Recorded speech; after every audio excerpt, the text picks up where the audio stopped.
हाय दोस्तों, आप सब कैसे हैं। आशा करती हूँ कि आप सभी लोग अच्छे होंगे। दोस्तों, आज हम एक नई हॉरर स्टोरी की शुरुआत करने वाले हैं। आज हमारे हॉरर स्टोरी का टाइटल है मंदिर के पुजारी की प्रेत आत्मा। चलिए दोस्तों, फिर इस कहानी को हम सुनते हैं। आज मैं बहुत खुश हूँ क्योंकि आज पूरे 11 साल बाद अमेरिका से मेरा दोस्त अपनी पढ़ाई पूरी करके वापस लौट रहा है। उसने भौतिक शास्त्र के विषय पर पीएचडी की हुई है। उसका मानना ये है कि दुनिया में जो भी कुछ हो रहा है उसमें कहीं ना कहीं फिजिक्स छुपा हुआ है।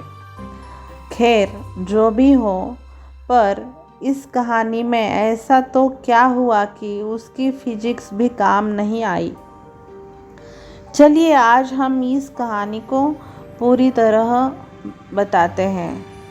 जब वो अमेरिका से वापस आया तो सीधा मुझसे मिलने के लिए मेरे घर पे आया और आकर ही मुझसे गले मिल गया। मैं भी उसे देखकर बहुत खुश हो गया था। मैंने बोला, अरे शिवम, अमेरिका से कब लौटा तू? मुझे बताया भी नहीं। आज ही लौटा हूँ। तुम्हें सरप्राइज़ देना चाहता था, इसलिए मैंने तुम्हें कुछ नहीं बताया। और बता, क्या चल रहा है? घर में सब कैसे हैं? मैंने कहा, सब बढ़िया है और घर में से भी सब अच्छे हैं घर में। तू बता, तू कैसा है? तुम्हारी पढ़ाई पूरी हो गई क्या? हाँ, मेरी पढ़ाई तो कंप्लीट हो गई है और अब मैं हमेशा के लिए इंडिया वापस आ गया हूँ। अब हम दोनों मिलकर खूब मस्ती करेंगे। मैंने कहा, ठीक है, पर आज तुम्हें मेरे घर पे खाना खाने के लिए आना पड़ेगा। वो बोला, ज़रूर आऊँगा। और है, इसके बाद हम कहीं घूमने के लिए जाएंगे, कुछ तूफ़ानी करेंगे। ठीक है, मैंने बोला, ठीक है। उसके बाद हम दोनों ने रात को खाना खाने के बाद हमारे गांव के पुराने मंदिर में घूमने के लिए गए। मैंने बोला, शिवम, क्या तुम्हें पता है ये मंदिर बहुत ही ज़्यादा प्रचलित है? उसने हैरान होकर बोला, ओह, तो ये है तुम्हारा तूफ़ानी अंदाज़। क्या यार, तुझे कोई अच्छी जगह नहीं मिली कि तू मुझे यहाँ पे ले आया मंदिर में? मैंने बोला, तुम चलो तो सही, बहुत मज़ा आएगा।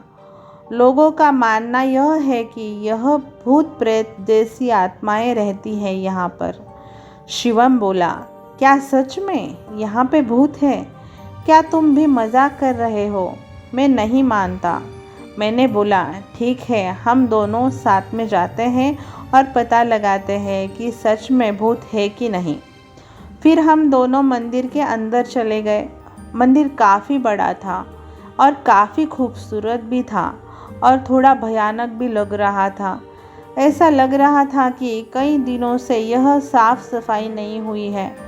फिर हम दोनों ने मंदिर के पुजारी से बात की। पंडित जी, हमने सुना है कि यहाँ आसपास कोई भूत का निवास है। क्या यह बात सही है क्या? यह सुनकर वो पुजारी हमको घूरने लगा और बोला, चले जाओ यहाँ से, ये जगह तुम्हारे लिए सही नहीं है। मैंने बोला, क्यों पंडित जी, ऐसा क्या है यहाँ पर? पंडित जी बोले, आओ मेरे साथ, मैं आपको बताता हूँ। इतना कह के वो हमें एक कमरे में ले गया और हम जैसे ही अंदर गए तो वो पुजारी ने बाहर से उस कमरे को लॉक कर दिया। यह देखकर मैं और मेरा दोस्त शिवम घबरा गए। वहाँ पे अंदर जाके देखा तो हमारे तो होश ही उड़ गए। वहाँ उस रूम के अंदर कई सारे कंकड़ और हाड़ पिंजर पड़े थे और हड्डियाँ थी और बहुत ज़्यादा गंदी बास आ रही थी। उतने में ही पीछे से दो बड़े और भयानक दिखने वाले आदमी आए। उन्हें देखकर ऐसा लग रहा था कि वो कोई साधारण इंसान नहीं, बल्कि मांस और खून पीने वाले नरभक्षी है। यह सब देखकर हम बहुत डर गए।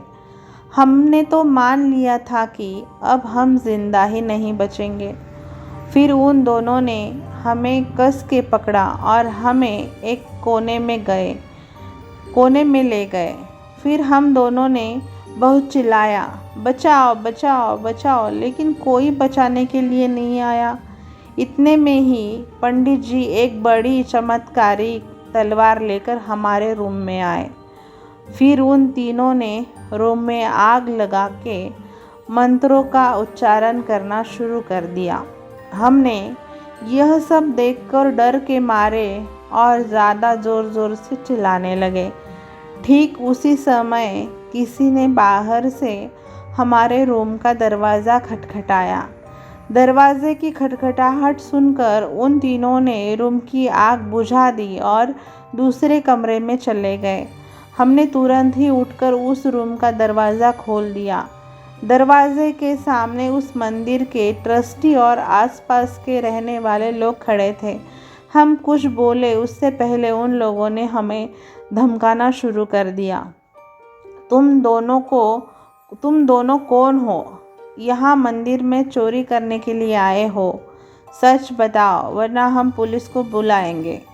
हमने सब सच सच बता दिया, लेकिन उन लोगों को हमारी बातों पे भरोसा नहीं था और भरोसा नहीं हो रहा था, बल्कि उल्टा हमें डांटने लगे। तुम दोनों क्या बोल रहे हो?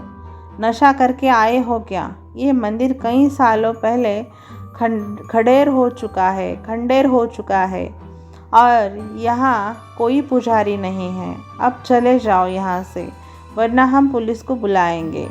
यह सुनकर हमारे तो होश ही उड़ गए, क्योंकि हमने अभी तक जो देखा वो कई इंसान नहीं बल्कि उनकी प्रेत आत्माएं ही है। हम तुरंत ही मंदिर से बाहर निकल गए। बाहर निकलते समय मैंने मंदिर की खिड़की से अंदर देखा तो वो तीनों वहीं पे मौजूद थे और मुझे देखकर हंस रहे थे। मैं और मेरा दोस्त तुरंत बाइक लेके घर पहुंच गए। आज भी मैं उसके बारे में सोचता हूँ तो मेरा हृदय डर के मारे कांपने लगता है। दोस्तों फिर मैं इस कहानी को ये कहानी आपको इसी तरह ये कहानी ख़त्म हो जाती है। और दोस्तों आपको यह कहानी अच्छी लगी हो तो आप कमेंट बॉक्स में लिखना ना भूलें, और आप हमारे चैनल पर नए हो तो सब्सक्राइब करें, लाइक करें और यह कहानी अपने दोस्तों के साथ शेयर करना ना भूलें। तब तक के लिए बाय दोस्तों, कल मिलते हैं एक नई कहानी में। दोस्तों अपना ख्याल रखना, बाय।